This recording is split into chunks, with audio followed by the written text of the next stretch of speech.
Barreskrim Polri saudara membongkar kasus pemalsuan nomor identitas ponsel yang menyebabkan negara rugi 353 miliar rupiah. Ada 6 tersangka, 2 diantaranya adalah pegawai negeri di Kementerian Perindustrian dan Ditjen Bea Cukai. Polri membongkar mafia pemasok ponsel ilegal dengan cara memasukkan nomor identitas ponsel.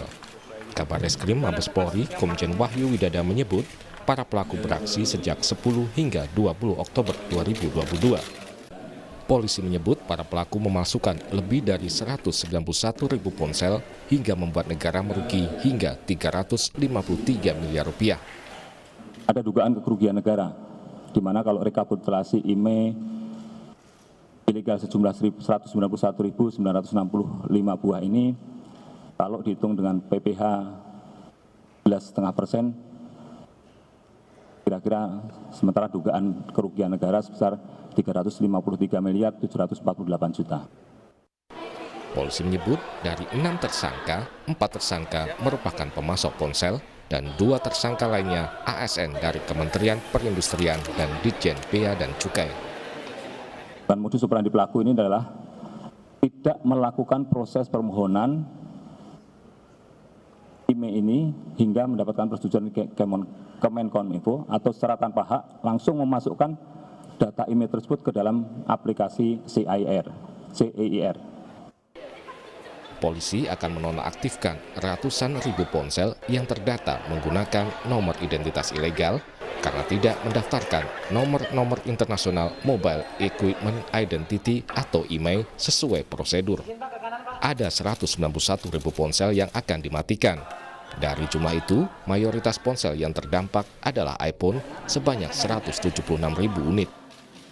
Nah, yang jelas ini nanti ke depan kami akan melakukan shutdown terhadap 191.000 handphone ini. Ada dugaan kemungkinan nanti kita beli handphone secara resmi ya. Ternyata handphone yang kita beli itu ya ulah mereka ini. Jadi handphonenya adalah handphone bajakan. Ini tadi disampaikan oleh Pak Kaba, ini hanya estimasi ya, estimasi kerugian negara sekitar 353. Karena dari 191.000 handphone ini mayoritas iPhone sejumlah 176.874. Ponsel yang masuk ke Indonesia diwajibkan mendaftarkan nomor IMEI agar bisa mendapat sinyal operator seluler yang dipakai di tanah air. Jika nomor IMEI tidak terdaftar, maka tidak bisa mendapat sinyal seluler.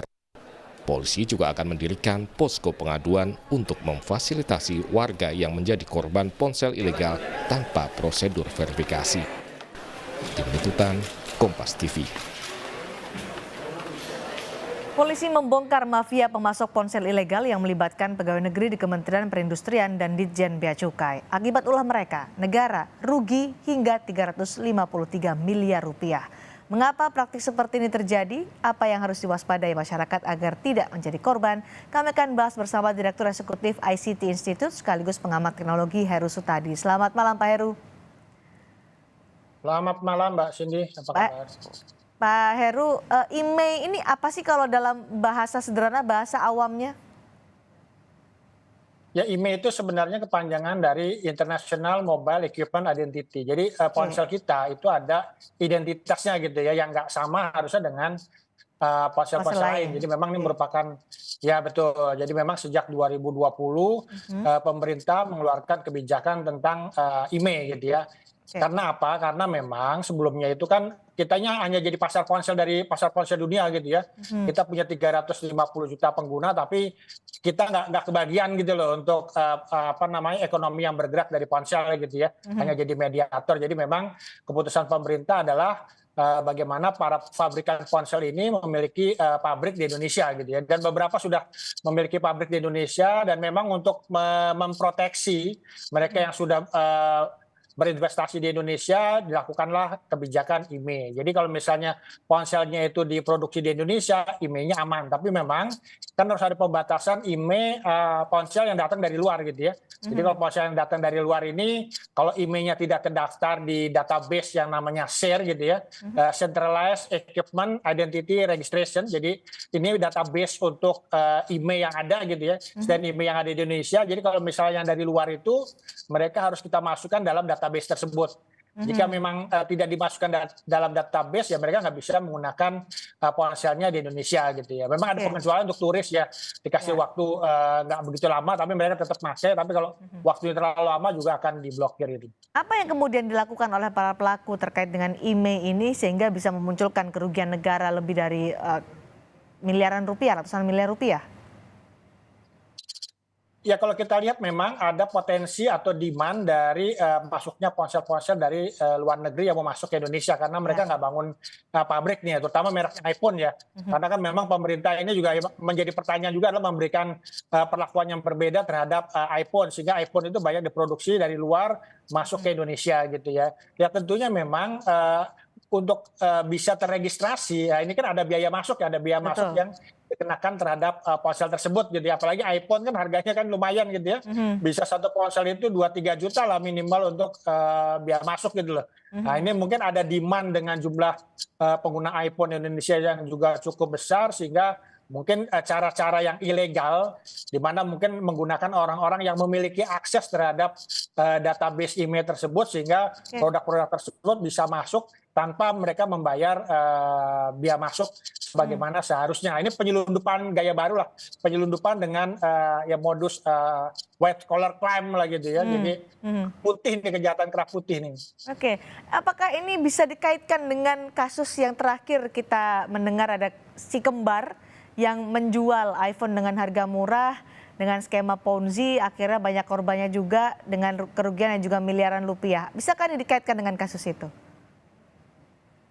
Ya, jadi memang kalau ponsel itu harganya kan standar gitu ya, katakanlah iPhone segala macam udah standar lah gitu. Jadi memang ada yang memanfaatkan momen ketika misalnya ada satu produk ponsel tertentu lagi happening, kemudian dia menjual dengan cara-cara yang menarik perhatian masyarakat lah gitu ya. Mungkin ujungnya penipuan pertama gitu, karena katakanlah dia harga iPhone 10 juta dijual 5 juta, orang kan tertarik gitu, tapi ternyata produknya nggak ada gitu. Atau mungkin juga tadi bisa jadi produk-produk ponsel tersebut ya memang produk-produk yang istilah kita itu black market gitu ya. Jadi IMEI-nya nggak terdaftar segala macam yang mungkin dalam beberapa waktu akan diblokir oleh pemerintah gitu ya. Atau mungkin juga tadi yang kalau dalam kasus ini mungkin ada juga produk-produk yang dijual kepada masyarakat tapi IMEI-nya didaftarkan secara ilegal. Oke, jadi mungkin saja berkaitan kasus ini, dua kasus ini. Ya mungkin saja berkaitan, tapi kalau saya melihat lebih arahnya adalah penipuan sih kalau misalnya ponsel dijual dengan harga jauh lebih murah. Gitu. Tapi kalau ini adalah penyelundupan ya kalau Anda menyebutnya. Kasus soal ponsel ilegal ini, soal IMEI ini Anda sebutnya sebagai fenomena gunung es. Apakah artinya kasus ini sudah sering terjadi dan banyak orang yang terlibat dalam kasus seperti ini?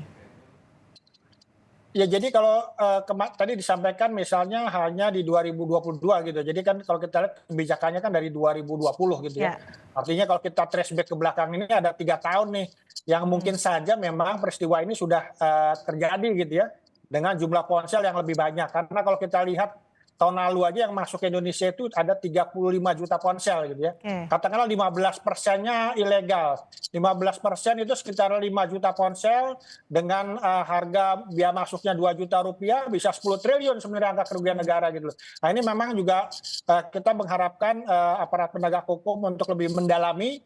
Jangan-jangan memang angka kerugiannya lebih besar. Jangan-jangan ponsel yang memang black marketnya juga jauh lebih banyak gitu ya. Dan yang terlibat juga tentu juga bisa jadi lebih, ya bukan hanya 6 orang nih, mungkin bisa jadi banyak pihak lain yang juga terlibat. Setelah kasus ini terbongkar, polisi akhirnya ingin menonaktifkan 191.000 ponsel dengan IMEI ilegal ini. Apakah ini cara yang efektif menurut Anda, Pak Heru? Ya memang ini menjadi si malakama ya, artinya apa? Memang kalau ponsel tersebut belum dijual pada masyarakat, ya masih di tangan importir gitu ya, atau mungkin yang vendor ponselnya silakan sih, memang itu kan memang mereka yang salah gitu ya. Tapi kalau sudah dijual kepada masyarakat, apalagi masyarakat membelinya itu misalnya di gerai-gerai resmi nih. Kan banyak juga gerai-gerai iPhone resmi yang kita nggak tahu mungkin pada saat itu gitu ya. Tapi kemudian didaftarkan emailnya secara ilegal ya. Mungkin ini juga harus menjadi pertimbangan untuk tidak diblokir gitu. Jadi memang kita harus melihat masalah ini case by case, kasus per kasus agar masyarakat yang sudah mengikuti prosedur dengan benar, membeli dengan benar tidak dirugikan juga. Jadi apa yang harus diwaspadai, harus dipastikan oleh masyarakat ketika membeli ponsel supaya tidak terkena imbas dari kasus seperti ini, email ponsel ilegal ini? Ya sebenarnya masyarakat bisa melakukan berbagai cara gitu ya. Yang pertama tentu kan misalnya membeli produk itu ada kardusnya gitu ya. Nah di kardus itu biasanya ada tulisan emailnya. Nah di kardus ini ada emailnya, kemudian kita buka ponselnya, di dalam ponselnya juga di bagian pengaturan gitu ya itu ada informasi tentang device tersebut, ada emailnya juga, kita cocokkan ini emailnya cocok atau tidak gitu loh. Atau cara lain yang lebih mudah juga adalah kita pakai tombol telepon, kita tap atau klik bintang pagar 06 pagar, bintang pagar 06 pagar, itu akan terlihat email kita itu udah terdaftar atau belum gitu. Harus teliti dan cermat supaya tidak dirugikan dengan adanya kasus email ponsel ilegal ini. Terima kasih Pak Heru Sutadi sudah berbagi informasi dan pandangan di Sapa Indonesia malam hari ini.